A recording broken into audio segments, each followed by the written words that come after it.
giving us as our leader and teacher, the one who's in America, in the person of the most honorable and humble Elijah Muhammad. I want to thank Brother Benjamin out at the outset for doing a wonderful job at opening up our eyes and giving us a good preliminary basic understanding of the aims and the objectives of the Honorable Elijah Muhammad. And also, I'm thankful to Allah for seeing so many out here tonight, especially just before Christmas. You know, it's next to a miracle when you get this many of our people together so close to Christmas, interested in anything whatsoever that's serious. But actually what this shows is the change that's taking place among the so-called Negroes, not only here in New York, but throughout America, throughout the entire world. Throughout the entire world today, dark mankind is waking up and undergoing a new type of thinking. And this new type of thinking is creating new approaches and new reactions that make it almost impossible to figure out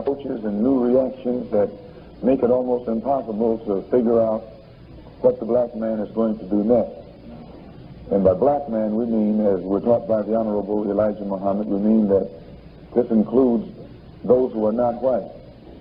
He teaches us that black is the basic color in all colors. Black is the foundation or the basis. And all of our people, or all of the people who have not yet become white, are still black, or are at least part of the black nation. So here at Muhammad's Mosque, when you hear us use the term black, we mean everybody who is here. Despite your complexion, if you're here at the mosque, you're black. Because the only ticket you need to get into Muhammad's Mosque is to be black. So if you got in, you know you're black. You may not have known you were black before you came here. In fact, very few of our people really look upon themselves as being black. They think of themselves as practically everything else on the color spectrum except black. And no matter how dark one of our people may be, you never hear him call himself black. But now that the Honorable Elijah Muhammad has been teaching among the so-called Negroes, you find our people at all complexions running around here bragging about, I'm a black man. Well, this shows you that a new teaching is taking place and that there is new thinking among the so-called Negroes. If just yesterday you would have to admit that it was very difficult to get our people to refer to themselves as black, and then now all of a sudden you find all of us of all complexions not apologizing for being black, but bragging about being black. Well, there's a new thinking that has sprung up here in America among the so-called Negroes. And the one who is actually the author of this new thinking is the Honorable Elijah Muhammad. It is what he is teaching that's making our people for the first time proud to be black. And what's most important of all, for the first time, it makes our people want to know more about black, want to know why black is good, or what there is about black that's good. I might stop right here to point out, some of you may say, well, I come out here to listen to some religion of Islam, and all I hear you talk about is black. We don't separate our religion from our color, nor do we separate our color from our religion. The white man doesn't. The white man never has separated Christianity from white, nor has he separated white from Christianity. When you hear the white man bragging about, I'm a Christian, he's bragging about he's a white man. And the average Negro, when you hear him bragging about he's a Christian, he's bragging about he's a white man. Or he wants to be white. And usually those Negroes who brag like that, I think you'll have to agree, their songs and the things that they sing in church bear out that they have a greater desire to be white than anything else. My mother was a Christian, and father was a Christian. And I used to hear them when I was a little child sing songs, Wash Me White as Snow. My father was a black man, and my mother was a black woman. But yet the songs that they sang in their church were designed to fill their heart with a desire to be white. So many people, especially our people, they would get resentful to hear us say something like this. But then, rather than get resentful, All they have to do is think back over the many of the songs and much of the teaching and the doctrine that they were taught while they were going to church, and they have to agree that it was all designed to make us look down at black and up at white. So the religion that we have, the religion of Islam, the religion that makes us Muslims, the religion that the Honorable Elijah Muhammad is teaching us here in America today, is designed to undo in our mind what the white man has done to us. It's designed to undo the type of brainwashing that we had to undergo for 400 years at the hands of the white man in order to bring us down to the level that we're on today. So, when you hear us use when you hear us often refer to black, and almost in a boastful way, and actually we're not boasting, we're speaking of it in a factual sense, all we're doing is telling the truth about our people. Whenever you exalt black, that's not propaganda. When you exalt white, that's propaganda. Because no one can give biological evidence that there is any basis to elevate white or place white above everything else. But you can give biological evidence to show where black actually is the stronger and the superior of the two, if you want to make that kind of comparison. So never think ill of the person whom you hear representing the Honorable Elijah Muhammad if an overemphasis seems to be placed upon black, but rather sit and analyze and try and get an understanding. The Honorable Elijah Muhammad teaches us that of all the things the black man can study, or any man can study for that matter, history is best qualified to reward all research. You have to have a knowledge of history no matter what you're going to do. Anything that you undertake, you have to have a knowledge of history in order to be successful in it. The thing that has made the so-called Negro in America fail more so than any other thing is your and my lack of knowledge concerning history.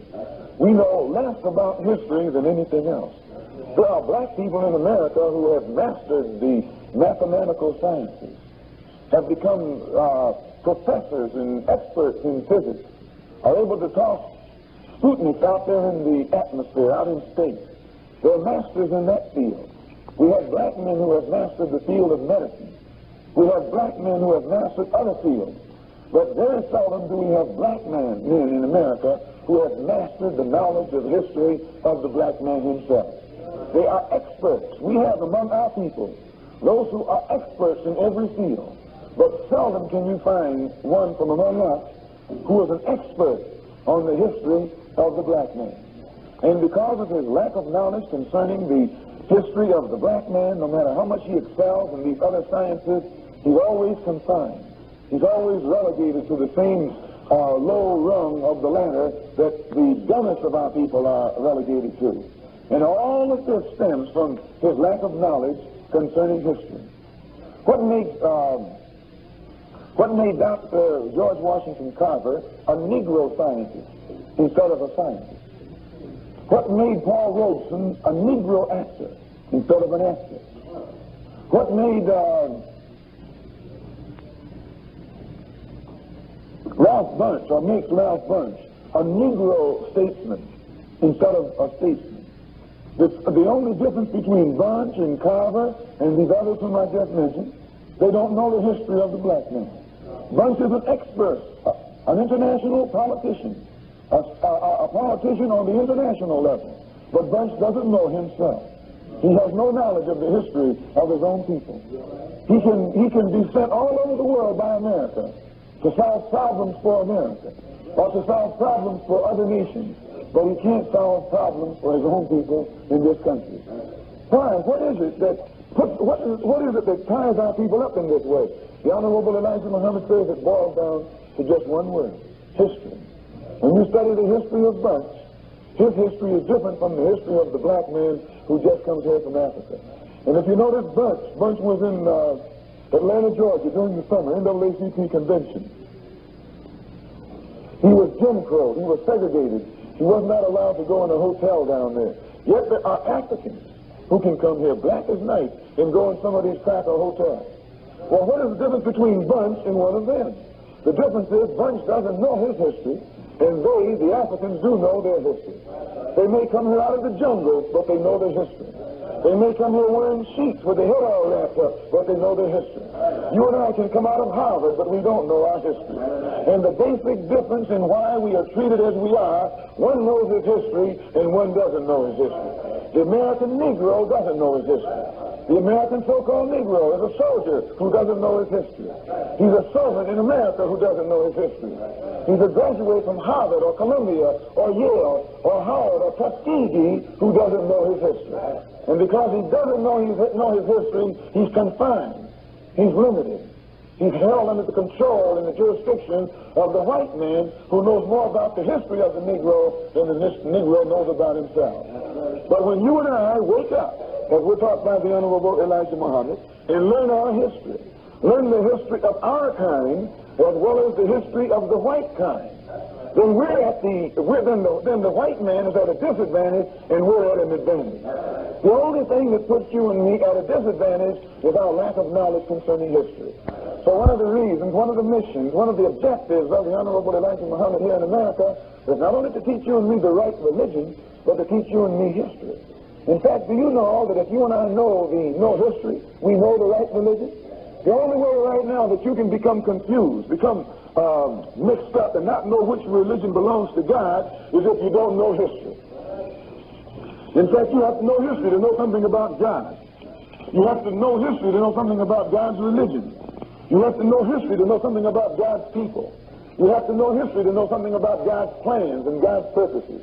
And as I say, the only people who don't know history are the American so-called Negroes. If you know history, for an example, whenever you look at this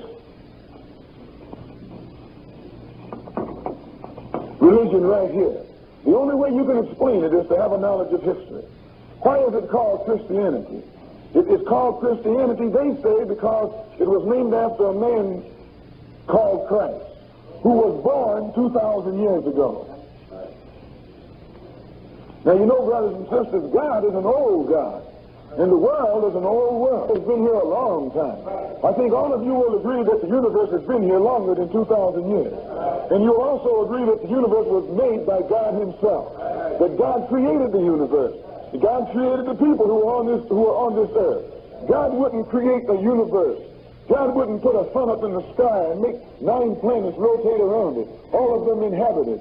You and I inhabiting the planet Earth upon which we live. God wouldn't have done all of this and not given people a religion. God put his religion here at the creation of the universe. God's religion is as old as the universe. In fact, God's religion is older than the universe.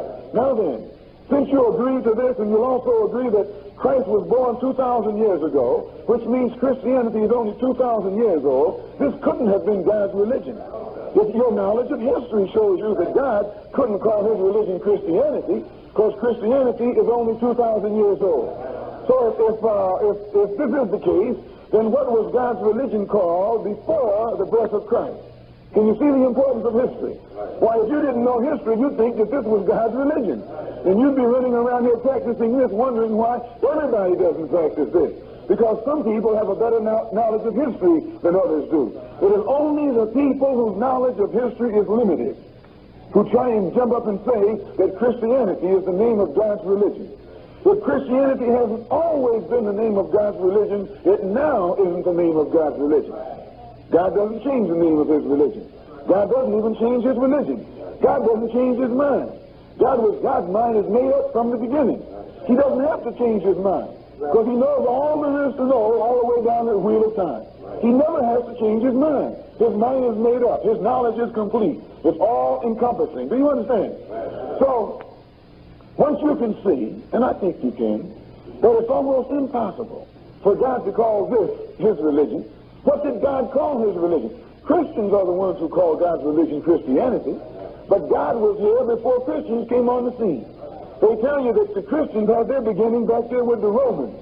One of the Roman emperors who supposedly accepted the teachings of some of Jesus' disciples and then named what the disciples taught Christianity. But Jesus didn't even call it Christianity. This wasn't named this until 200 or 300 years after Jesus was dead. Right or wrong. Any history book will tell this. Any Bible will tell this.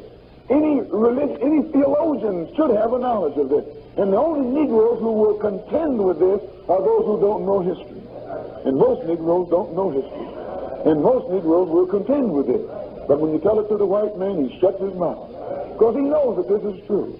So then those who have studied a little deeper, they'll say, well, before God called Israel, before it was called Christianity, it was called Judaism. Isn't this what they say? Named after a man called Judah.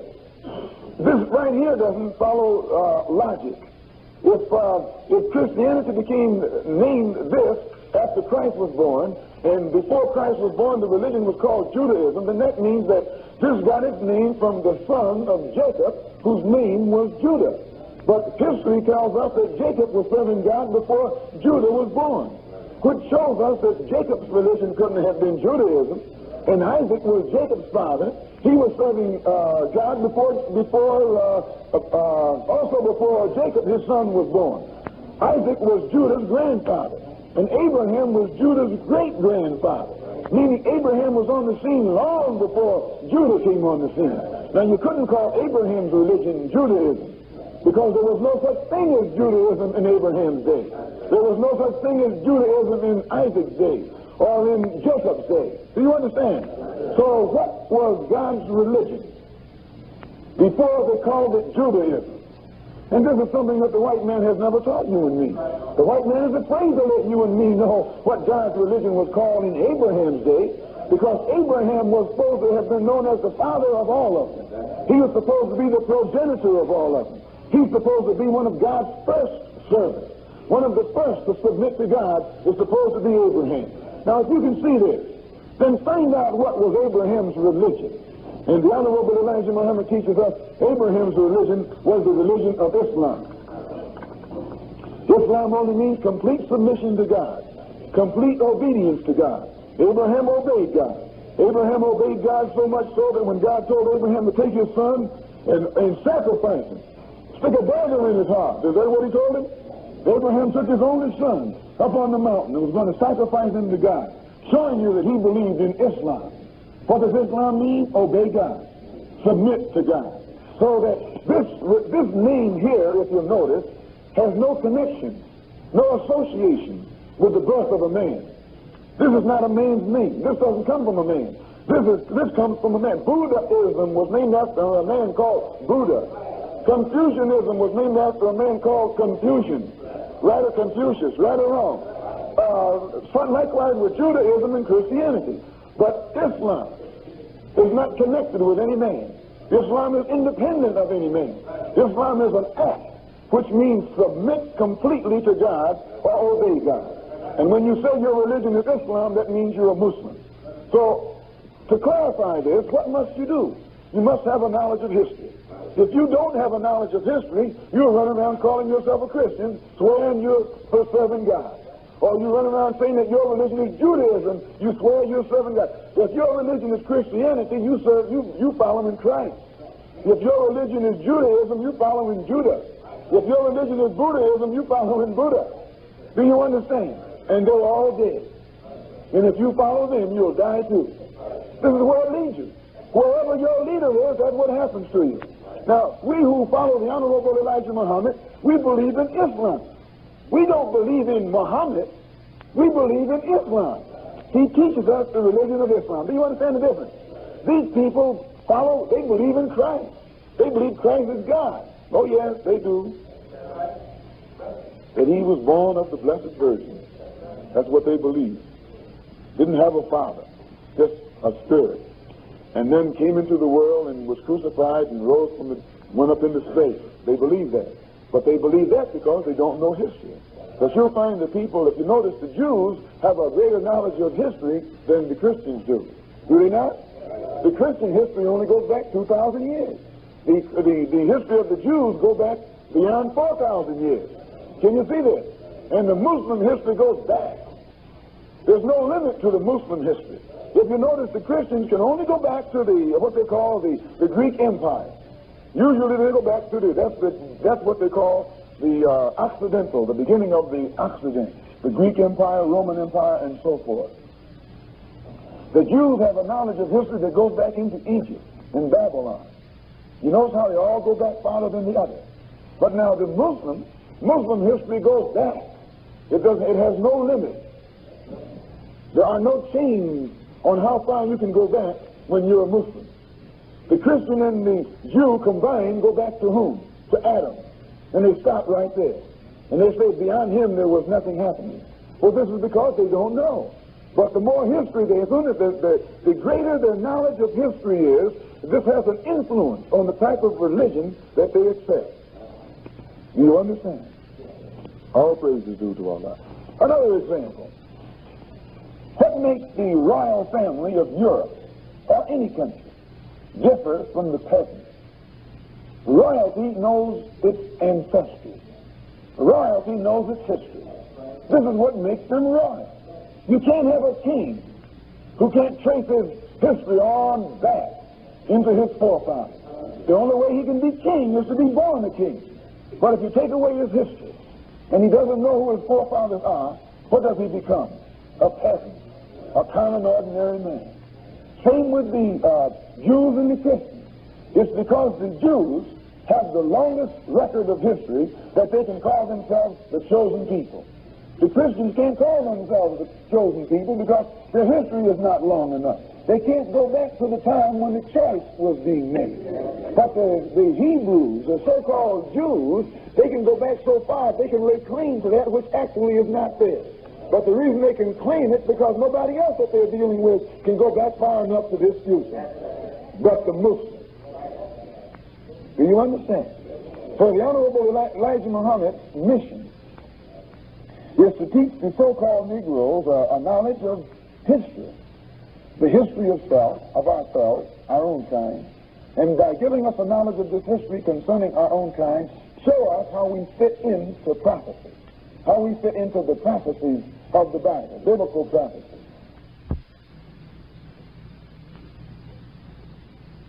Which means, when you go in one of these churches, usually they name their church after some word in this Bible.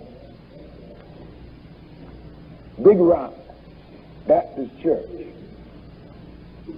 or Drinking at the Well Baptist Church. They got all those kind of names, brother.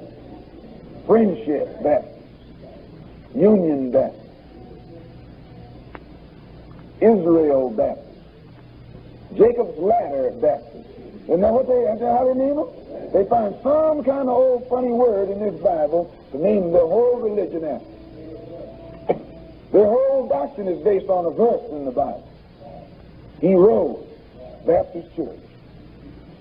The Honorable Elijah Muhammad bases what he teaches not on a verse, but upon the entire book. From beginning to end, he says that he can open up the book and prove that what he's teaching is true, and prove that the Bible agrees with him, and then use the Bible to prove that what they're teaching in the church is wrong. You know, that's saying something.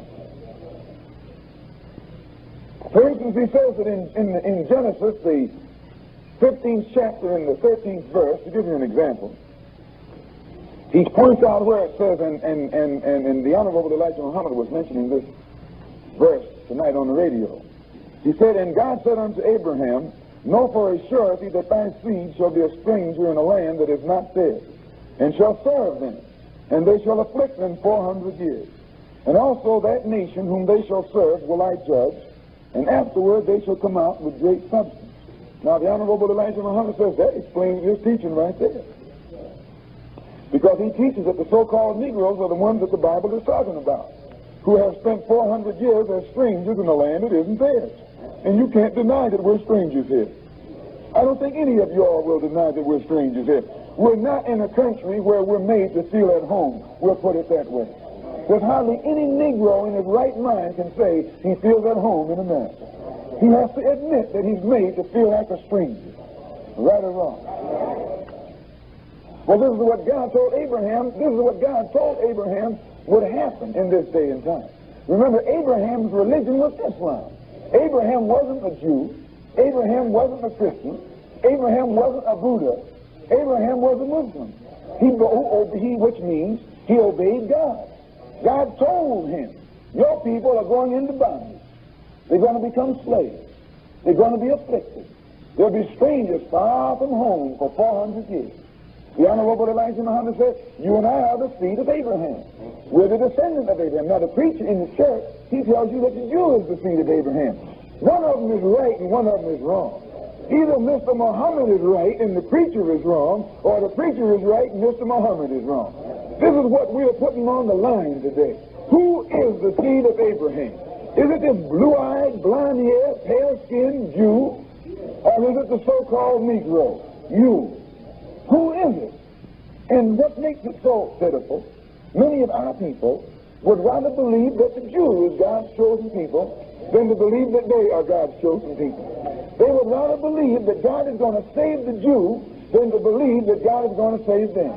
They would rather believe that the Jew is better than anybody else than to believe that they themselves are better than anybody else. This is a Negro. Wouldn't nobody else think like this but a Negro? Nobody else would put everybody in, would rather believe that the Jew is better than anybody else than to believe that they themselves are better than anybody else. This is a Negro. Wouldn't nobody else think like this but a Negro? Nobody else would put everybody else on top of him but the Negro. No one else would place himself below everyone else but the Negro. I mean, the American Negro. Tell me what God said. That the people would be strangers. The Jews aren't strangers. The Jews know their history. The Jews know their culture. The Jews know their language. They know everything there is to know about themselves. They know how to rob you. They know how to be your landlord. They know how to be your grocer. They know how to be your lawyer. They know how to join the NAACP and become the president. Right or wrong. They know how to control everything you got. You can't say they're lost, but the poor so-called Negro, he hasn't control over anything. He doesn't control the NAACP. He can't control the Urban League. He can't control CORE. He can't control his church. He can't control his own school. He can't control his own businesses and his own community. He can't even control his own mind. He's lost and lost control of himself and gone astray. So he fits the picture here that the Bible says concerning our people in the last day. Know for a surety that thy seed shall be strangers in a land that is not theirs, and shall serve them. And you have served the white man. He hasn't served you and me. Why, the Jew hasn't served anybody here. You are the one that served. And they shall afflict them 400 years. And also that nation whom they shall serve will I judge. And afterward they shall come out with great substance. Oftentimes when you say this to the so-called Negroes, they'll come up and tell you that this is the Jew. But if you notice when Jesus was talking to the Jew way back here in John, he told them that if they shall know the truth and it'll make them free. The Jew popped up and says, how are you going to say we shall be made free? We have never been in bondage to anyone. Isn't that what the Jews told Jesus? Well, now look here. If the Jews told Jesus 2,000 years after Moses supposedly led the Hebrews out of bondage, that they had never been in bondage. Now, you know the Jews had Moses' history. They knew who Moses was. How could they stand up and tell Jesus they had never been in bondage? Because they had never been in bondage. Not these things that you call Jews. They weren't in Egypt. Those weren't the people that Moses led out of Egypt. And the Jew knows this. But the Bible is written in such a tricky way, when you read it, you think that Moses led the Jews out of bondage. But if you get a Jew in a good, solid conversation today, and you know how to talk to him, he has to admit to you that it wasn't out of Egypt land that Moses brought them. It wasn't out of bondage that Moses brought them. It was out of somewhere else. And then where Moses really brought them is their secret. But thanks to Almighty God, the Honorable Elijah Muhammad knows their secret.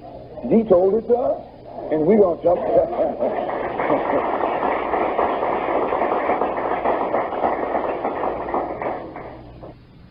If the Bible says that God is going to judge that nation, the nation that enslaved his people,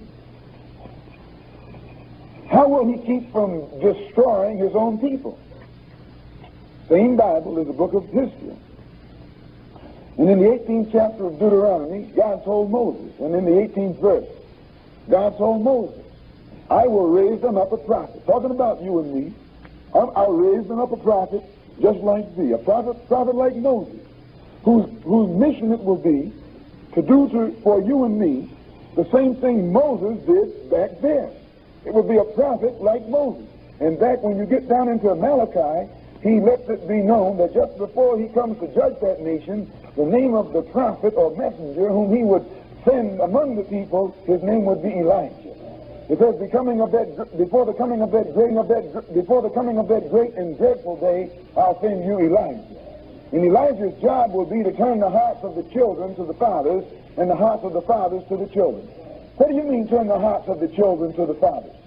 The so-called Negroes are childlike people. We're like children. No matter how old you get, or how bold you get, or how wise you get, or how rich you get, or how educated you get, the white man still calls you what? Boy.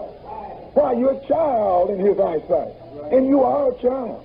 Anytime you have to let another man set up a factory for you, and you can't set up a factory for yourself, you're a child. Anytime another man can open up businesses and you don't know how to go into businesses for yourself and your people, you're a child. Anytime another man sets up schools and you don't know how to set up your own schools, you're a child. Because a child is someone who sits around and waits for his father to do for him what he should be doing for himself, or what he's too young to do for himself, or what he's too dumb to do for himself. So the white man, knowing that here in America all the Negro has done, and this is, I hate to say it, but it's the truth. All you and I have done is build churches and let the white man build factories. You and I build churches and let the white man build schools. You and I build churches and let the white man build up everything for himself. And then after we build a church, we got to go and beg the white man for a job and beg the white man for some education. Am I right or wrong? That's a shame. It's too bad, but it's true. And it's history.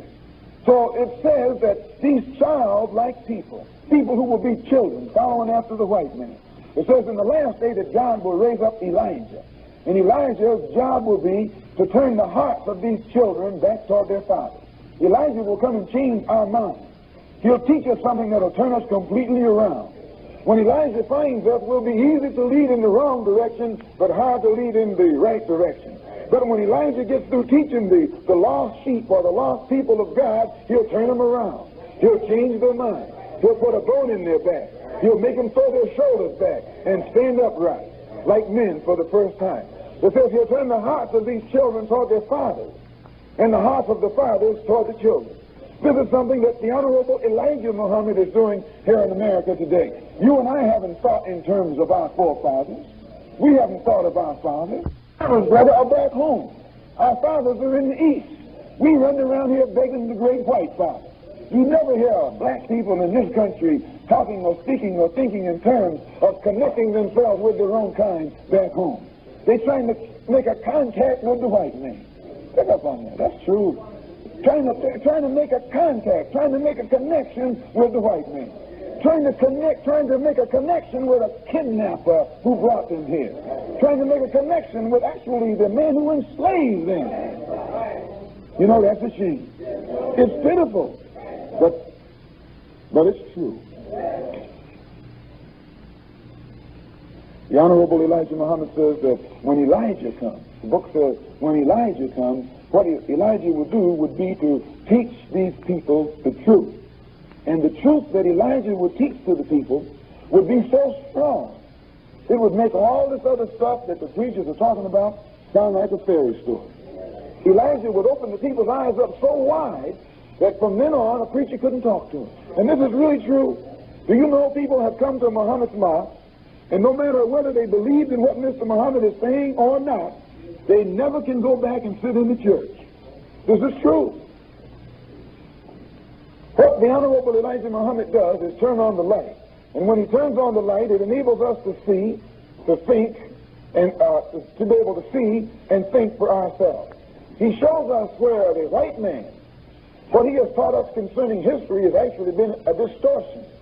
He's never given you and me true facts about history, neither about himself nor about our people. You know, I read a book one day called The Four Cities of Troy. You can go to the library, some library, and check it out. What was this based on? Show you what a liar the white man is. When I say liar, you have white people who are scientists, and they keep truth in their own circle. And they never let they never let the masses know anything about this truth that they keep in the circle. They got something else that they invent and put out for the masses to believe. But they then something else that they invent and put out for the masses to believe. But they themselves keep knowledge in a circle. So, in this particular book, it pointed out that some archaeologists were delving in the ruins of the ancient city of Troy. And it's the practice of archaeologists, to dig. So in digging down into the ruins of Troy, they dug deeper than they intended to. And they ran into the ruins of another city that had been there so much longer ahead of this city of Troy that it had gone down beneath the sands of time. And they had built this city of Troy on top of it, and when these archaeologists were delving in the ruins of the ancient city, they learned that there was one that was there more ancient than that. So they started frantically digging down in that one and dug below it into another one. And before they got through digging, they had dug down and they had discovered that civilization in that area had been there so far back into history that at different times in history, the civilization had been destroyed, had become completely covered up with sand and dirt, until another people came along and didn't even know it was there and built another civilization on top of that. This happened 4 different times to give you somewhat of an idea of what the white man knows concerning the length of time man has been on this earth. And still that white man will jump up in your face and try and make you believe that first man was made 6,000 years ago named Adam. And a lot of Negroes are running around here talking about Adam. That's God caught him. God took some dust and breathed on it and told Adam, come forth, and there he was. Now, that's a shame. It's all right when you were a little baby to believe that God made a little doll out of the sand or mud and breathed on it, and that was the first man. But when you were a child, it's all right to believe like that. But here in 1962, with all this information floating around in everybody's ears, you can get it free. Why, you should open up your mind and your head and your heart and realize that you have been led by lies. And today that it's time to listen to nothing but naked, undiluted truth. And when you know the truth, as Jesus says, truth will make you free. Abraham Lincoln won't make you free. Truth will make you free. When you know the truth, you're free. Also, you have your archaeologists, anthropologists, other forms of historians who agree, pretty well agree, that they don't know how long man has been on earth. But they do know that he has been on earth longer than 6,000 years, and they know that man was not made just 6,000 years ago. They know this now, but a long time ago they didn't know it. There was a time when man had less ribs than a woman. People believe that because they said that God made Eve from one of Adam's ribs. So Adam had a rib missing. And they actually ran around here believing that man had one less rib. And they were shook up when they really got into the science of anatomy and discovered that man, all his ribs were there. They began to wonder then what happened there in the Bible. That's a shame, brother. How long has man been here? In the Bible, in the first chapter of Genesis, and in the 26th verse, after God had made everything else, it says here, and God said, let us make man. Let me write what God said here on the board. Look what God said, brother. I don't think you've ever looked at this. And it says, and God said, let us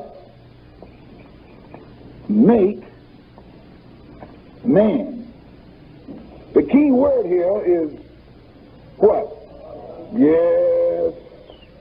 What does us mean? More than one. Who was God talking to? If God was all by himself and no one was here but him, Who was he talking to when he said, let us make man? Who was here with God that was about to help him make this man? When God was getting ready to make the sun, he didn't say, let us make some sun. He said, let there be light. And here the sun, a ball of fire, 2,679,785 miles in circumference, 853,000 miles in diameter, 14,172 degrees hot, and God can say, let there be, and that big ball of fire pop up in the universe with no help. Now, you know something is wrong. It should be harder to make that than a man. A huge ball of fire, 2,679,785 miles in circumference, 14,172 degrees hot. That's a whole lot of heat. And God said, let there be, and it just jumped up into the universe. He didn't ask for no help. He said, let there be this and let there be that. He had so much power that everything he wanted came into existence. As soon as he said be, there it was. But when he got to the man, something happened. He said, let us make man. Someone else was there then, wasn't it? That's something to think about. We'll let you think about it for a minute. The white man's world is a newer world than the black man's world. Yet this man that they said that they were about to make, and he said, we'll make him how? In our image, showing you that there's somebody there with him. In our likeness, showing you that still somebody is there with him. Let us make man in our image and in our likeness. Let us make him look like us. He won't be the same as we are. He'll be our image. That's God talking, right? He's talking to somebody. You know, I'm thankful to Allah for raising up the Honorable Elijah Muhammad and making us see these things that we could never see before. The birth of the white race has always been a secret. The Honorable Elijah Muhammad says that the birth of the white race is shrouded in the story of Adam. The story of Adam hides the birth of the white race. And because you and I have never been taught to look into a thing and analyze a thing, we took the story of Adam exactly as it was and thought that God made a man named Adam 6,000 years ago. But today, the Honorable Elijah Muhammad teaches us that that man, Adam, was a white man. But before Adam was made, the black man was already here. And that's not easy, that's not hard to see. The black man always sees. The white man will even tell you that. Because he refers to Adam as the first one. He refers to the Adamites as those who came from that first one. And he refers to the pre-Adamites as those who were here before Adam. Right or wrong? Those people that were here before Adam. And he always refers to these people as Aborigines, which means what? Black folks. You never find a white Aborigine. Rather, Aborigines are called natives, or they're always dark-skinned people. You and I are Aborigines, but you don't like to be called an Aborigine. You want to be called an American.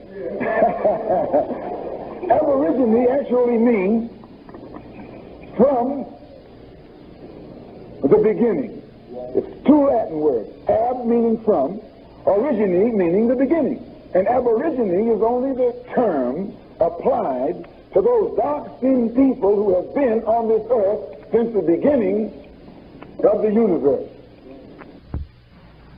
You know, that's going way back. You say, what do you mean, since the beginning of the universe? The Honorable Elijah Muhammad teaches us that just as we pointed out there a moment ago, the black man has been here a long time. He never has had a beginning, but the white man has never had a knowledge of the history of the black man. It's like a father and a son. If the father is 50 years old and the son is only 10, the father knows everything there is to know about his son because he was here before his son was born. The son only knows what has happened during his own 10 years, He only knows what went on before his arrival from what his father tells him. It's the same way with the black man and the white man. The black man's been here a long time, but the white man has been here a short time. Now, the white man only knows about himself what he's been told, and he hasn't been told anything. He came to himself up in the caves of Europe. He can't get any information that goes beyond the caves.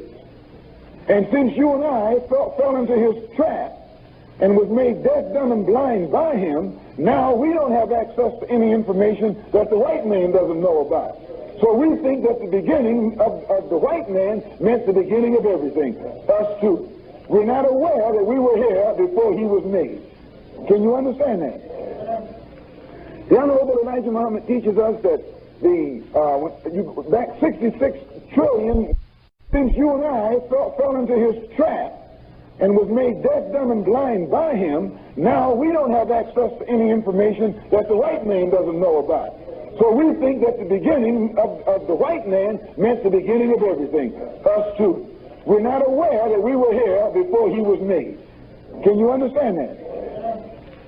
The Honorable Elijah Muhammad teaches us that back 66 trillion years ago. Trillion, how much is trillion? Not hundreds, but nor thousands, nor millions, nor billions, but 66 trillion years ago, the black man was here then. But at that time, like we have the sun, which is the center of the universe, and the planet that we live on here called Earth, next to the black man was here then. But at that time, like we have the sun, which is the center of the universe, and the planet that we live on here called Earth, next to the 46 million miles from the sun is a planet called Mercury, and 67,200,000 miles from the sun, another planet called Venus, and 93 million miles from the sun is the planet here that you and I live on called Earth. 141,500,000 miles out here is a planet called Mars, and 483 million miles from the sun is a planet called Jupiter, and 886 million miles from the sun is a planet called Saturn, and on down the road a piece are a couple more planets. So right here, this planet that this planet that you and I live on called Earth, that rotates around the sun. The Honorable Elijah Muhammad teaches us that 66 trillion years ago, our people were living on this planet. The black man was living on this planet. But in those days, it was larger than it is now. And the planet Mars that was off here beyond us had an effect upon our planet then in the same manner that the moon affects us today. At that time, there was no moon up there. Where was the moon? The moon was down here. The moon was part of this planet. The moon and this planet were one planet. And the black man was living here then. He was a scientist. He was a wise black man. Black men have always been wise. Black man has always been the wisest being in the universe. And among these beings, black beings, there is one who is supreme. He's referred to as the supreme. So the Honorable Elijah Muhammad says that a wise black scientist 66 trillion years ago began to argue with the other scientists because there was something, he wanted the people of Earth to speak a certain language. And because they wouldn't agree, he wanted to destroy civilization. So this scientist drilled a shaft into the center of the Earth and filled it with high explosives and set it off. He was trying to destroy civilization. He was trying to destroy the black man. But you can't destroy the black man. The black man can't destroy himself. The black man has the most powerful brain in the universe. There is no intelligence more powerful than the intelligence of the black man. And because of this, the black man can't even create a thought that will destroy him. He's indestructible. You can blow up everything and the black man will still be here. You just can't get away from him, brother. So the Honorable Elijah Muhammad said they filled the earth, the high explosives and set it off. And when it was exploded, the piece that you and I today call moon was tossed out here into space, and it rotated around the earth. It still rotates around the earth. It came from the earth. It was blasted right out from the earth. And as it was blasted out from the earth, it turned over and over and over, and all of the water that was on it came along with the earth, stayed with the earth, so that the piece that was blasted out there has no water on it today. And because it has no water on it, it has no civilization on it, has no life on it. You can't have life where there's no water. Water is the source of life. Where there's no water, there's no life. Where there's no life, there's no civilization. Can you understand that? So this dead piece, called moon by us today, turning over and over and over, losing all of its water, all of the water coming with this piece. The Honorable Elijah Muhammad says that this piece, that the earth that we remained on, shifted, it dropped 36,000 miles in the pocket that we remained in. And as it dropped, and all of the water came with it, it left a situation where today, he says, the earth that we now live on weighs 6 sextillion tons. The weight of it is 6 sextillion tons. And as it makes its way around the sun, the strong power of the sun's rays striking the equator causes the planet to turn on its own axis at the speed of 1,137 and a third miles per hour. Now you would say that, and he teaches us that the square mileage of the earth is 196,940,000 square miles, which means only 57,255,000 square miles of land stick up out of 139,785,000 square miles of water.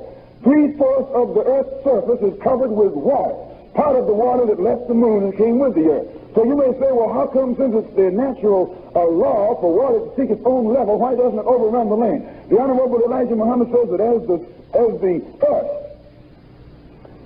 speeds around the sun, turning on its axis 1,037 and a third miles per hour, it creates gravity, and the strong attracting power of the sun pulls on the waters of the earth, pulls them up into the sun and up into the earth's atmosphere in a fine mist that the naked eye can hardly detect. And as this water gathers in the earth's atmosphere, it then distills and comes back to earth. After it gets heavier than the atmosphere in which it is in, it distills and comes back to the earth in the form of water, hail, or rain, or snow. All of the water that you see coming out the sky went up into the sky. Everything that's coming down on the earth got up there by leaving the earth. Do you understand? And he teaches us that it comes back down in the form of hail or rain or snow or whatever else you have, depending upon the temperature of the current of atmosphere that it was in. He says that at night the moon, the gravitational pull of the moon takes over. And because the power of the moon is not as great as that of the sun, once the attracting power of the sun is absent at night, then the moon takes over. And since it can't pull the waters up like the sun does, it still has that magnetic pull, and it causes the waves that you see out there on the ocean to churn. This is the moon that does that. The moon makes the waves go up and down. It never lets them level out. If it leveled out, it would overrun the land. It also causes the shifting of the tides. This is the pull of the moon upon the waters of the earth. If it weren't for the attracting power of the sun and the moon upon the earth, why, the waters would overrun the land and drown out civilization. All of this was done by man himself, not some mystery God, but a black man set this up. And you and I have been running around here in the trap that the white man put us in, thinking that the only one who can do anything either is a mystery God, and what the mystery God doesn't do, the white man does. The Honorable Elijah Muhammad said that all the time that this was going on, there was no white man. White man was nowhere on the scene. He says that when the moon was blasted away and we came along with the earth, in fact, one tribe was destroyed. Prior to the time that the explosion took place, there were 13 tribes. In the explosion set off 66 trillion years ago, the 13th tribe was destroyed. And then all of the time down through the wheel of time since then, there were 12 tribes. Until 6,000 years ago. And 6,000 years ago, a scientist named Yaqub created another tribe on this earth. Understand? Prior to the time the explosion took place, there were 13 tribes. But the 13th tribe was destroyed in that explosion. And from then until now, just 6,000 years ago, another tribe came on the scene. It was made, different from all of the 12 tribes that were here when it arrived. A new tribe, a weak tribe, a wicked tribe, a devilish tribe, a diabolical tribe, a tribe that is devilish by nature. So, but before they got on the scene, the Honorable Elijah Muhammad, when we came with the earth, the oldest city on earth is the holy city of Mecca in Arabia. Mecca is the oldest city on earth. Mecca is the city that is forbidden. No one can go there but the black man. No one can go there but the Muslim. No one can go there but the believer. No one can go there but the righteous. And at Mecca are kept the records of history that go on back into the beginning of time. He says that 50,000 years ago, another scientist named Shabazz became angry with the scientists of his day. He wanted to bring about a tougher people. He wanted the people to undergo a form of life that would make them tough and hard, and the other scientists wouldn't agree with him. So this scientist named Shabazz took his family and wandered down into the jungles of Africa. Prior to that time, no one lived in the jungle. Our people were soft. They were black, but they were soft and delicate. Fine. They had straight hair. Right here on this earth. You find some of them look like that right today. They are black as night, but their hair is like silk. And originally all our people had that kind of hair. But this scientist took his family down into the jungles of Africa, and there, living in the open, and living a jungle life, eating all kinds of food, it had an effect on the appearance of our people. Actually, living in the rough sun, in the rough climate, our hair became stiff, like it is now. We undertook new features that we have now. The Honorable Elijah Muhammad says that the only hair that the black man has today that looks now like it looked prior to 50,000 years ago is your and my eyebrows. Right here, you notice all Negroes got straight, don't care how nappy their head is, they got straight eyebrows. Some of them, when you see a nappy eyebrows Negro, you got somebody. But all of this took place back in history, and everything the Honorable Elijah Muhammad teaches is based on history. Now then, where does the white man come in? The Honorable Elijah Muhammad says that the wise black man, who was a master of science, he never wrote his history like it's written today of the past, but the wise black man in that day wrote his history in the future. The Honorable Elijah Muhammad says that the circumference of the earth is 24,896 miles, approximately 25,000 miles. So he says the wise black man in the East writes history a year to every mile. He writes history to last for 25,000 years, not in the past, but in the future. He says that on this earth there are wise black men who can tune in and tell what's going to happen in the future just as clear. They can see ahead just as clear as they can see in the past. And every 25,000 years, he says that civilization reaches its peak, or reaches its perfection. And at this time, the wise black man can hear a pin drop anywhere on the planet Earth. And they sit down and write history to last for 25,000 years. After this history has expired, they put it in a vault at the holy city of Mecca and write a new history. This has been going on and on and on and on and on. So he says, in the year one of the cycle in which we now live, the king, he says, in the east there are 24 wise men. They're spoken of in the Bible as 24 elders, or 24 prophets, or 24... Muhammad says that when these 23 men are called together by this one, which makes 24. And these 23, presided over by the 24th, are spoken of in the book of Revelations, where John said he had a vision in heaven where there was a throne. And around the throne were 24 seats, and on the seats sat 24 elders. These 24 elders that are called angels are actually 24 wise black men who live right here on this earth. But no one knows who they are. At the end of every 25,000 years, this one calls all of them into conference. And they sit down at the holy city of Mecca. The history for the past 25,000 years has expired. and it's time to write a new history. So these scientists begin to tune in on the population of the planet Earth. And he says that back in this day, at that time, there were 5 billion people on this earth, all of them black, not a white man in sight. 5 billion people, not a white man in sight.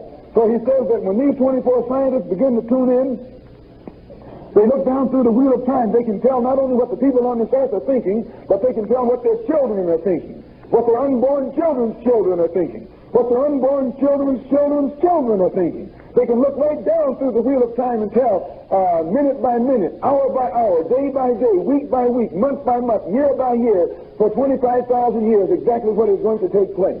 And they discovered that in the year 8,400 to come, they would register among the 5 billion black people, 70% would be satisfied and 30% would be dissatisfied. And out of that 30% would be born a wise black scientist named Yakub. And Yakub would teach among these 30% dissatisfied, from whom he would come and create a new race, start a new world, and a new civilization that would rule this earth for 6,000 years to come. So they brought these findings back to the king. It was put in the book, and by the way, that which is written to last for 25 years is called Holy Quran. The Honorable Elijah Muhammad said that this was put into the history, and then when the year 8,400 came, Yakub was born. When Yakub reached the age of 6 years old, he was playing in the sand one day with 2 pieces of metal, 2 pieces of steel, at which time he discovered what is known as the law of magnetism, that unlike attracts and like repels. 2 objects that are alike repel each other, like 2 women repel each other. But man and woman attract each other. Unlike attract and like repel. Yakub discovered this. So Yakub knew that all he had to do was make a man unlike any other people on this earth, and because he would be different, he would attract all other people. Then he could teach this man a science called tricknology, which is the science of tricks and lies. And that this weak man would be able to use that science to trick and rob and rule the world. So Yakub turned to his uncle and said, when I grow up, I'm going to make a man who will rule you. And Yakub's uncle said, what can you make other than that which will cause bloodshed and wickedness in the land? And Yakub pointed to his head and said, I know that which you know not. Yakub was born with a determined idea to make this man, because it had been predicted 8,400 years prior to his birth that he would be born to do this work. So he was born with this idea in him. And when his uncle realized that this was he about whom it was prophesied, his uncle submitted. The Honorable Elijah Muhammad says that Yakub went to school in the East. He studied the astronomical sciences, mathematical sciences, and the germination of man. He discovered that in the black man, there are 2 germs. In the black man, there's a brown man. In the black man, or the black germ, which is the strong germ, there's a weak germ, a brown germ. Yakub was the first one to discover this. And Yakub knew that by separating that brown one from the black one, and then grafting the brown one until it became lighter and lighter and lighter, it would eventually reach its lightest stage, which is known as white. And when it got to that stage, it would be weak. And because it was weak, it would be susceptible to wickedness. And then Yakub could take that weak man that he made and teach him how to lie and rob and cheat, and thereby become the ruler of all the rest of the world.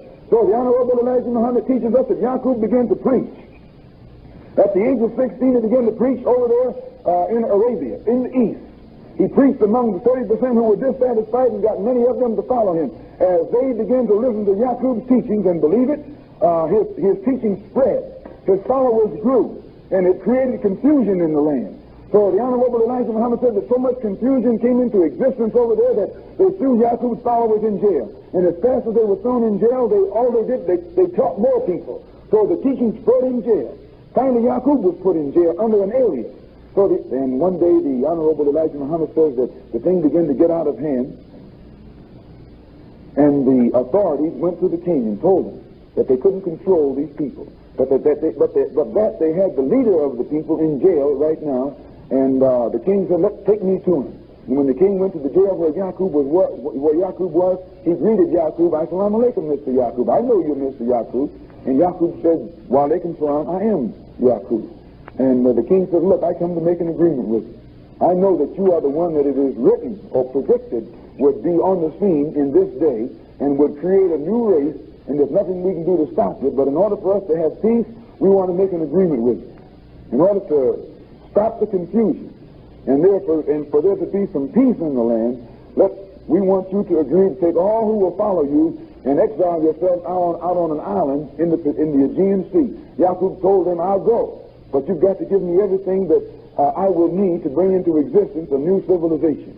You've got to give me everything I'll need, that which will last me. You ought to supply me with everything I need for the next 20 years. And the Honorable Elijah Muhammad says that the king agreed with Yaakov to supply him. The government of that day agreed to supply Yaakov and his followers with everything that they need for 20 years. And he says that you get this in the Bible where it says Jacob wrestled with the angel. Jacob was Yaakov. And the angel that Jacob wrestled with wasn't God. It was the government of that day. Angel only means a power, or somebody with power.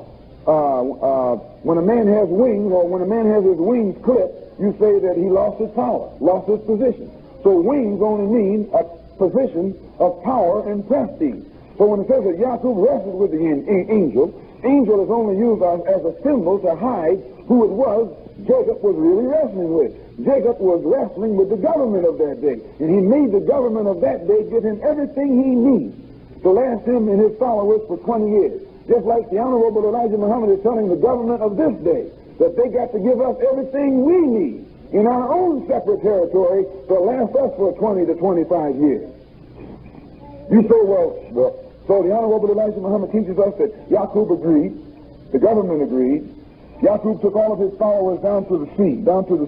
And he says that the Honorable Elijah Muhammad says that Yaakov took 59,999 of his followers down to the seaside, with himself made 60,000. He piled them in boats and took them out to an island in the Aegean Sea called Pilar. In the Bible, it's called Patmos. When you read in the book of Revelation where John on the island of Patmos for the word of the Lord, that was Yaakov. What was John doing on the island of Patmos? John was Yaakov. John was out there getting ready to make a new race. He says, for the word of the Lord. What was the word of the Lord? The word was that in the year 8400, a new man would be made. A new race would be made. And when Yaakov and his followers got out there, his followers realized that Yaakov was wiser than any man of his day. And they recognized him as a god. He was a god to them. So when you get there in the Bible where it says, and God said, let us make man, what was Yaakov do?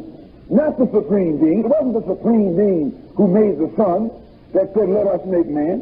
When the supreme being made the sun, he said, let there be light. He showed he was supreme. He was independent. He needed no help, no associate. But when it comes to making a man, that God said, let us make man. He didn't speak with independence because there were two different gods. God, the supreme being, made the light. His word is being. That's how he makes things. But Yaakov, who was a lesser God, he said to 59,999 of his followers, let us make man. Let us make a man in our image and in our likeness. We're going to make a white man. Yaakov, this was Yaakov taught. Make him in our image and in our likeness, and give him dominion over the fowl of the air and the fish of the sea and the creatures of the land. And we call him Adam. It's only a name for the white man. The white man has taken mastery over the air. His airplanes rule the sky.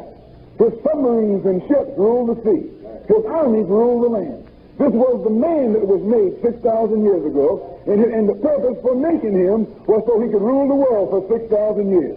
That's the white man. Honorable Elijah Muhammad says that first thing Yaakov did, he got his ministers, doctors, nurses, and cremators together. He gave them the law because he had to set up a birth control law. He told the doctors, whenever two black ones come to you to get married, stick a needle in their vein, take some blood, and go back and come and tell them that their blood doesn't match so that they can't get married. So he also said when a black one and a brown one come, let them get married. Or two brown ones come, let them get married. And then he told the nurse 9 months after they're married, when you go to deliver their child, if it's a black child, put a needle in his brain. and feed it to a wild animal, let it be destroyed. But if it's a brown child, take that child to the mother and tell her that this is going to be a great man when he grows up, because he's lighter than the others. But they tell her that the child that you destroyed was an angel baby, and that it went up to heaven to prepare a place for her when she died. Same old lie that they tell you today. Little baby died, they say it went to heaven. A baby died, goes the same place a man goes when he dies, right down into the ground. Is that right or wrong? So the Honorable Elijah Muhammad has taught us that Yaqub right there set up his birth control law. Within 200 years, they had killed off all the black babies on the island. Everything black on the island had been destroyed. And then Yaqub only lived to 150 years old, but he left laws and rules and regulations behind for his followers to go by. And after they had destroyed all of the black on the island of Pilar, then they began to work on the brown. They saved the yellow and destroyed the brown. Because see, in the black there's brown. In the brown there's yellow. Can you see how it goes? The darkest one always has a lighter one in it. So in the black man there's a brown man. In the brown man there's a yellow man. In the yellow man there's what? A white man. Oh yeah, getting weaker all the time. So it took 200 years to destroy the black.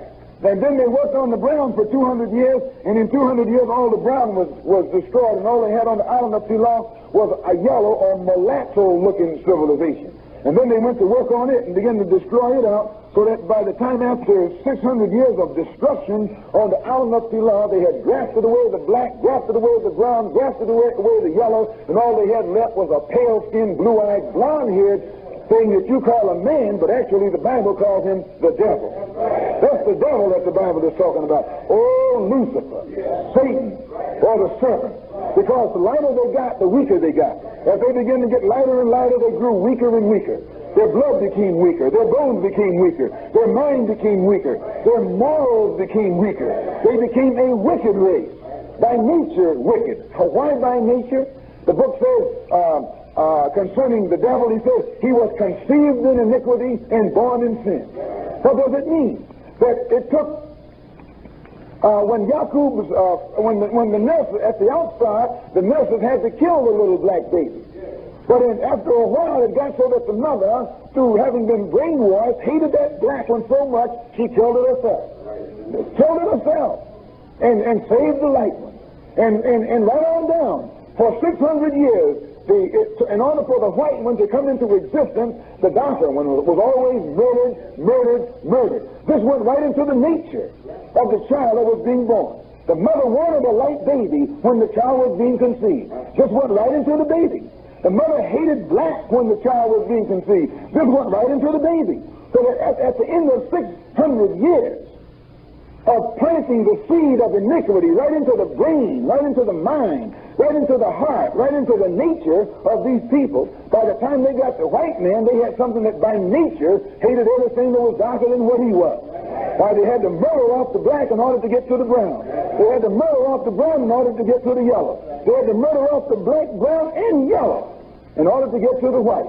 And right to this very day, the white man by nature wants to murder black, brown, red, and yellow. You don't have to teach him to kill a black man. He does it for sport. He does it for kicks. He does it because it's nature to do it. Do you understand that? So in 600 years, now they got a devil on the scene. A blue-eyed devil. A blonde head, oh yeah.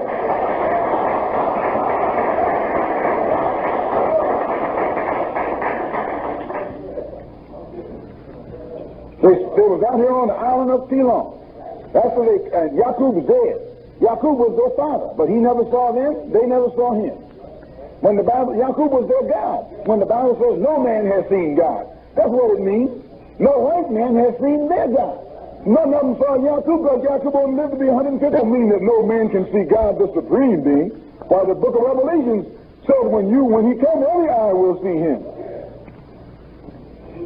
So the Honorable Elijah Muhammad says that after these devils got grafted, now we're not going to call them white anymore, we call them what they are. Well, white, that's their color. But devil, that's what they are. These aren't white people. You're not using the right language when you say the white man. You call it devil. When you call him devil, you call him by his name. Then he got another name, Satan.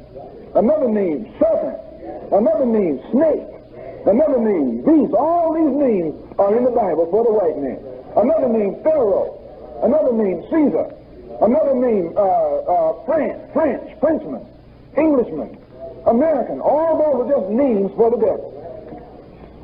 So after they were out there for 600, after they had been made and grafted, and Yaakov was dead, then they packed up the bag and made it back into civilization. Yaakov had left them some laws how to go by. He left them a science called technology, how to divide and conquer. Yaakov told these people in his books, all you got to do to take over the world is lie. Go back among the black people. Take your woman and send her to the black man's woman, and let her lie about the neighbor across the street. And then send another woman to that woman to lie on this woman to that woman. And when they get through spreading those lies, and they all start fighting and killing one another, you tell them, let you be the mediator. This is the trick the white man used. It all comes from Yaakov. See, he's an underdog. He's a minority. And the only way a minority can rule a majority is got to divide the majority.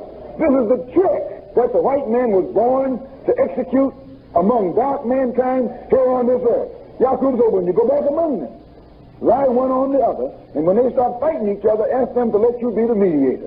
And as soon as you become the mediator, then you're the boss. White man has done this trick everywhere. Here in America, to the Indians. He sent one priest to the Indians in New York, and another priest to the Indians in Pennsylvania. And both of them would tell lies to both Indians. And the Indians who had never been at war with each other would start beating the tom-tom, the war drum. And then as they got ready to come together and fight, the priest would run in and say, let me be the mediator. The New York Indians, you move out to Minnesota. And the Pennsylvania Indians, you move out to Oklahoma. That would leave the whole state of New York and Pennsylvania for the white man. You see how he does it? He's all over the world. He does it. He's a mediator. He's an instigator and a mediator. He instigates division and dissension. And as soon as they start fighting one another, he says, okay, I'll settle it. If you don't think so, look all over the world right now. Every place on this earth, you got a division. South Korea, North Korea. South Vietnam, North Vietnam. Right or wrong? He is the one that makes this division. He don't let nobody get together. But when it comes to his kind, it's united. United States. Meaning all white people are united. United States of Europe, or European common market. They want to get together. But when you start talking about a United States of Asia or United States of Africa, well, he said, oh, no, too many different languages. Y'all don't have nothing in common. You see how he does it? He always discourages unity among others, but he encourages unity among his own kind. United we stand. That don't mean you.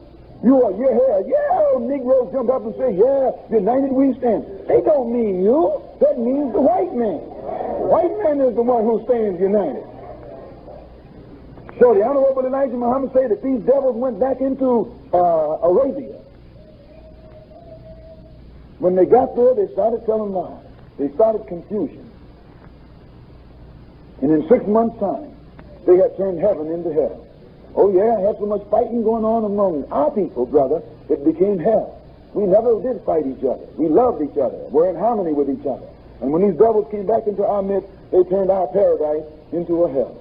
So it was taken to the king, and the king looked in the book and said, well, these are Yaakov's people. They were made to do what they're doing, and the only way we'll have peace is to get rid of all of them, put them all to death. So the king gave the order for all of the devils to be rounded up. And by devil now I mean all those blue-eyed, blonde-haired, white things. He gave orders for them to be rounded up there in the east. And they were rounded up. They were rounded up and taken down to the edge of the Arabian desert. They were stripped naked, stripped of everything except their language. The Honorable Elijah Muhammad says that we put a lambskin apron around their waist to hide their nakedness. We put them in chains and marched them across the hot sands of the Arabian desert. This is what the black man did to the white man, brother. This is what the gods did to the devil. Actually, if you think that I don't know what I'm talking about, those of you who are Masons, those of you who have gone into the Masons, you go through this and don't understand. When you go in, they put a lambskin apron around your waist. They put you in what's called the cable's hole, right or wrong. And then they make you jump up and down on an electric mat. Make you take off your shoes and make you put the juice in the mat and make you jump up and down. Why? What are they getting at? That's all a sign of what happened to the white man 6,000 years ago. It just don't. But you're supposed to be walking the hot sands when you jump up and down. Right or wrong? You all been in some of that stuff.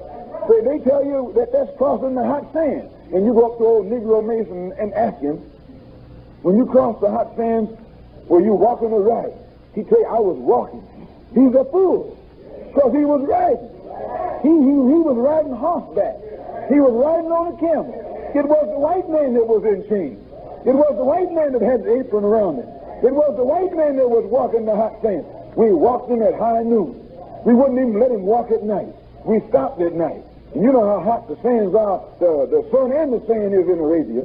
We expected the white man to die when we were running him out of the east. But that fool lived, brother.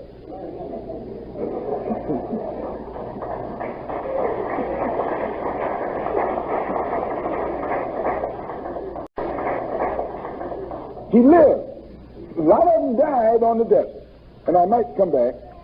In the Masonic. All of this is tied up in the Masonic ritual. When a man gets initiated into the higher degrees of that order, he goes through this. They put on the chains, they put on the apron, and they darken him up and pretend to be driving him across. And then when he gets up to the top order in those degrees, they tell him what it means. As a white man, they tell the white man what it means. A white Shriner or a white Mason what it means. The Negro never learns what it means. But it actually points back toward the time when the white man, who is the devil, as they say, was cast out of the garden. When the Bible says Adam sinned and was cast out of the garden, this is what it is meant. And an angel was put at the east gate to keep him from coming back in when the white man was run out of the east by the Muslims 6,000 years ago into the caves of Europe. The people called Turks were put there at the straits of the Dardanelles with swords. And any old devil that they caught trying to come back across the water, off went his head. The book tells you that the angel had a flaming sword. And any time any of them tried to come back across, they were put to death. The Honorable Elijah Muhammad says that the white man went down into the caves of Europe and lived there for 2,000 years on his all fours. Within 1,000 years after he had gotten up there, he was on his all fours. Couldn't stand upright. You watch your old cracker today. Crackers don't walk upright like black people do. They're about to, every time you look at them, they look like they're going right down on their all fours.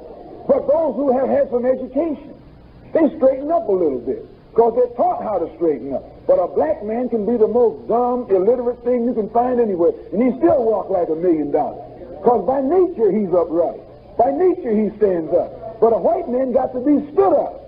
You got to put a white man on the square, but the black man is born on the square. Can we prove it? Yes. Notice in the East, dark people carry things on the head, don't they? Just throw it up there and walk with it. Show you they have perfect poise, perfect balance. This comes natural to them. You and I lost our poise. You can't even wear a hat on your head hardly today. The Honorable Elijah Muhammad says that within 1,000 years after the white people were up in the caves, they were on their all fours, and they were living in the outdoors where it's cold. This is cold over there as it is outside right now. They didn't have clothes. So by being out there in the cold, their hair got longer and longer. Hair grew out all over their body.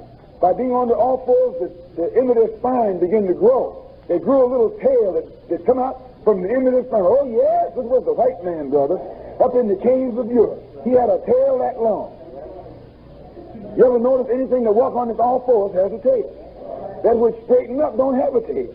Because when you get down, see, it just makes that spine come right on out. And by him being on up there just like a dog, he was crawling around up there. He was hairy as a dog. He had a tail like a dog. He had a smell like a dog. And couldn't nothing get along with him but another dog. The Honorable Elijah Muhammad says that all the beasts up in Europe wanted to kill the white man. Oh, yeah, they tried to kill the white man. They were after the white man. They hated the white man. So he says that what the white man would do, he'd dig a hole in the hill. That was his cave. And his mother and his daughter and his wife would all be in there with the dog. The only thing that made friends with the white man was the dog. Everything else hated him. He'd sit outside the cave at night in a tree with rocks in his hand. And if any beast come up to try and get in the cave at his family, he'd throw rocks at them. Or he'd have a club that he'd swing down and try and drive them away with. But the dog stayed in the cave with his family. The dog, and it was then, during that time, that the dog and the white woman amalgamated. The white woman went with the dog while they were living in the caves of Europe. And right to this very day, the white woman will tell you there ain't nothing she loves better than a dog. They tell you that a dog is a man's best friend. A dog isn't a black man's best friend. God is a black man's best friend. That a dog is the white man's best friend. They lived in that cave with those dogs. And right now, they got that dog smell. They got their dog lovers.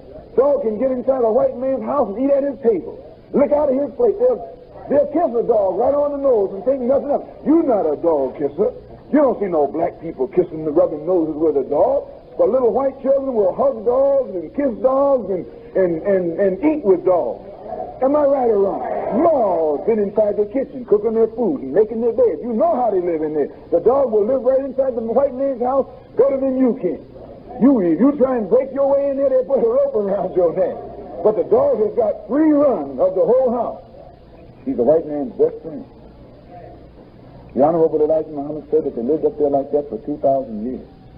And at the end of 2,000 years that the scientists in the East, realizing that it was originally predicted that the white race would rule for 6,000 years and that they had already lost 2,000 years in the caves of Europe, they sent a prophet up there from Mecca to teach the white race, this race of death, how to become civilized again and get up on become upright and come back and rule like they had originally been made to.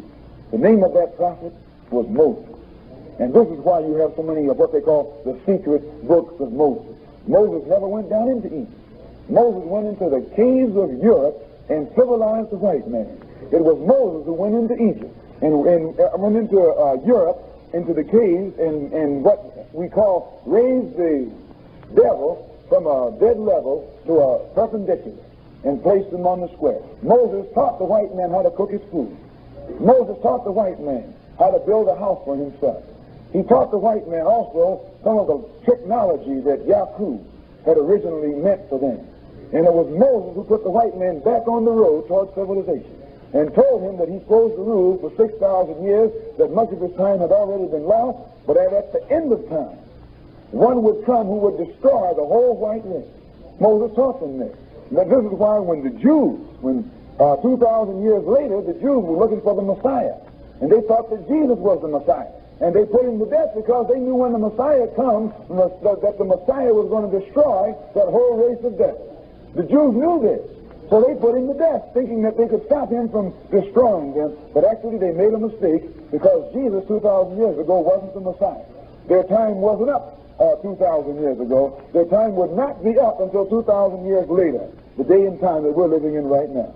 So, brothers and sisters, my time has expired. I just wanted to point out that the white man, a race of devils, was made 6,000 years ago. This doesn't mean that to tell you that they were made, that this implies any kind of hate.